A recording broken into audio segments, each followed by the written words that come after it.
Hey guys, welcome. MagickEl here with a little installment about a book I bought yesterday. I like this little book. It's called A Little Bit of Runes. Hopefully I catch that in the right light. It's by Cassandra Eason and it's published by an American mob called Sterling Ethos in New York. I actually, a couple of years ago, I bought A Little Bit of Tarot. It's a little yellow book. And my God, the paper smells absolutely exquisite.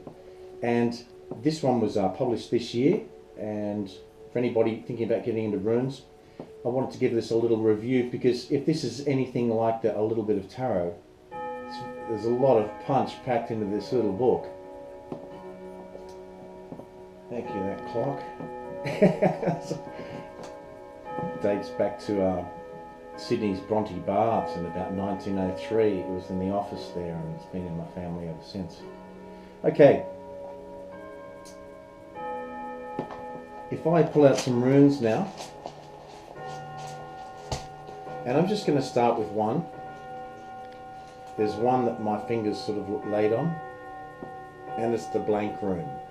So this is sometimes called the Weird, W-Y-R-D, where the word weird, W-E-I-R-D, comes from. And it's an extra 25th rune. It doesn't really need to be in there, and some people say it can disturb the energy balance that comes with your runes. Because the funny thing is with runes is they don't just give you the message to answer your question, but at the same time they extend and inject their energy into you and your surroundings. So it's they're not something to be taken lightly. This one here, I'm not going to worry about reversals at the moment.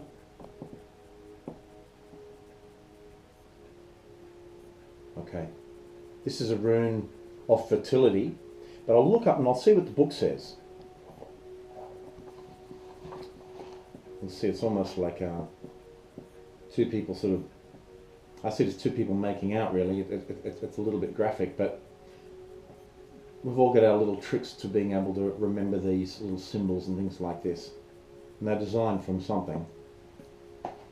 This book, incidentally, just going a quick review of the contents, talks about choosing, making and dedicating your runes. The first et and your first rune casting and interpreting the runes, basic methods. The second et, the runes of Heimdall, and the third et, the runes of Tiwaz. More complex casts and basic casting spreads, more complex rune spreads, rune magic, and creating runic objects. So this looks pretty cool. Okay, so if I sort of look through for our, let's see if they've got like a little index to help us find things really quickly. Well, Ingwaz is actually probably going to be in the third et, so let's have a look. And there we go. It's probably going to be about rune. There we go. As I said, this is from A Little Book of Runes, an introduction to Norse divination by Cassandra Eason. This is taken from Ingwaz. Fertility, the fertility god. It's exactly as I said. Alrighty. Strength symbol side up. Initiating creative ventures that will succeed within 6 to 12 months. Taking the conventional route to success, even if slow. Promise of better days ahead. Fertility, especially for men, meaningful relationships and love and sex magic. Sounds like a good name for an album. Challenges, blank side up. Impatience for instant success or results that may sabotage previous efforts. Stagnation in relationships or careers. Questions about whether to start a family or not. Ing or Freya, the Norse fertility god and consort of mother and goddess Nerthus, or Bacano, drove his wagon over the fields after a winter to release the fertility of the soil, animals and people as described in the Anglo-Saxon rune poem.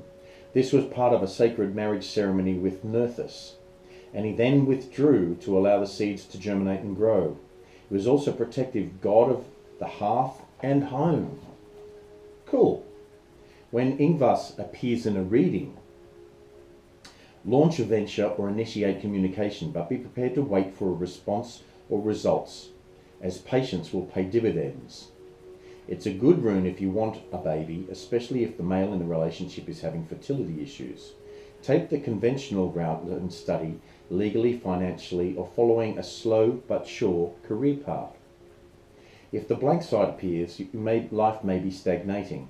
Take a few days for ideas to germinate about the changes you would like, but these will need to be initiated step by step if they are to be lasting. There may be underlying worries about starting or adding to a family, especially if there are children from previous relationships or one partner does not want or cannot have children. Compromise and sensitivity can resolve the matter. Alright, I like this rune. Thanks for joining me today. Please join up MagickEl on Facebook, or like down below, or write in the comments, or any questions you have. I'll do a video for you. MagickEl.com. Ciao for now. Blessings.